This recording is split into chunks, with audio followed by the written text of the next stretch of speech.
Som amb la professora Virginia León, som al Pla de Palau. Això era com el centre neuràlgic de la Barcelona de 1700-1714. Barcelona va tornar a ser la seu d'una gran cort europea després de molts segles. Com va viure la ciutat el fet d'acollir una cort? Efectivamente estamos como en el centro de la corte barcelonesa durante la época del archiduque Carlos, coronado como Carlos III, y contrajo matrimonio con Isabel Cristina por poderes primero en Viena y luego fueron ratificados aquí en Barcelona. Aquí en Santa María del Mar, ¿no? Aquí en Santa María del Mar. Efectivamente, esto es como el centro neurálgico, yo pensaba el epicentro de la corte catalana, por la unión del Palacio Real con Santa María del Mar, ambos simbólicos del austracismo y de la corte de Carlos III de Austria. Esa dimensión europea me parece muy importante porque desde comienzos de la Edad Moderna, desde comienzos de la llegada de los austrias, el hecho de la presencia de Carlos III aquí en Barcelona significa resituar a Barcelona en el mapa de las cortes europeas. Como una capital. Como una capital, más que las cortes, efectivamente, como una capital europea. Una capital a la que las diferentes cortes envían embajadores. Una capital de referencia en la época y posteriormente, porque incluso los estudios hablan de Barcelona a Viena o de Barcelona a Londres, a París, o sea que se resitúa como capital europea. Pues no es una ciudad preparada para acoger una corte como esta. Una ciudad... Es que ahí estaría también la oportunidad económica, vale. Porque el adecuar a esta ciudad a esa transformación en corte implica demanda de productos, demanda de construcción de palacios o de construcción de edificios o arreglo de la llegada de plata extranjera, la plata de los aliados, la demanda de, por ejemplo, para la corte de telas chinas, telas italianas, incluso el fomento de la propia producción interna de las manufacturas que ya había empezado a fines del XVII y luego tendrá lugar en el siglo XVIII. Una oportunidad social y económica, como digo, que beneficia a las clases dirigentes catalanas y una oportunidad cultural en la medida que facilita el desarrollo de diversas facetas del ámbito cultural, no solamente, bueno, que ya hablaremos en el ámbito de la ópera, pero también la pintura, las representaciones teatrales. Perquè l'òpera la va portar l'arxiduc Carles.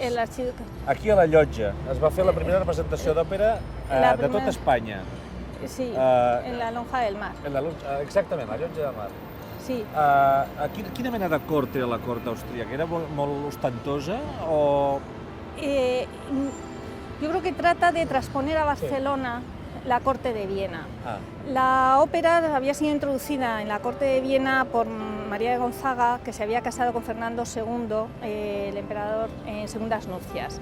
Y por eso ya fue habitual en la corte de Viena. Cuando llega aquí el archiduque, que es el rey Carlos, que es en 1705, es el año que fallece el emperador Leopoldo. Por eso inicialmente, por el luto, no hubo festejos, o muchos festejos musicales, pero posteriormente sí.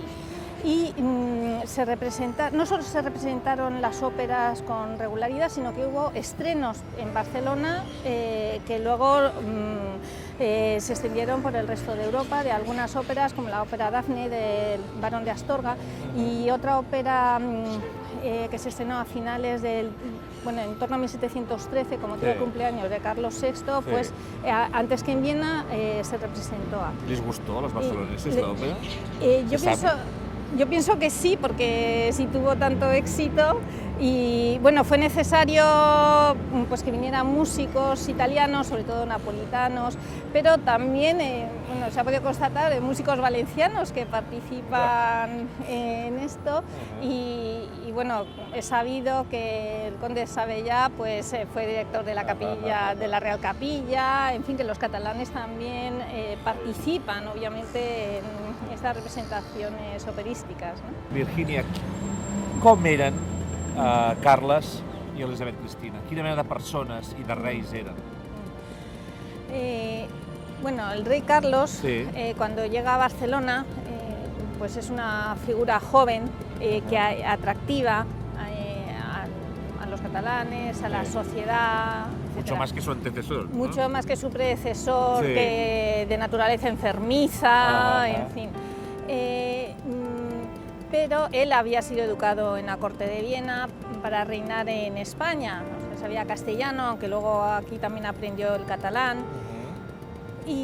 Pero por su forma de ser, era una persona preparada, culta, pero era un poco más distante. Ajá. En cambio, en el caso de Isabel Cristina, parece que desde el principio, desde que desembarca en Mataró y luego tiene su entrada en Barcelona, las relaciones con la población son más directas, se ofrece una mayor sintonía entre ella y los catalanes, primero con los habitantes de Mataró y luego ya aquí en Barcelona, desde el principio. Perquè era més simpàtica, més oberta, més... Me parece que era más simpática, efectivamente, y sobre todo no marcaba esas distancias. Las fuentes de la época, o el mismo Castelví, alaban ya su capacidad de gobierno, su sentido de la justicia y su piedad.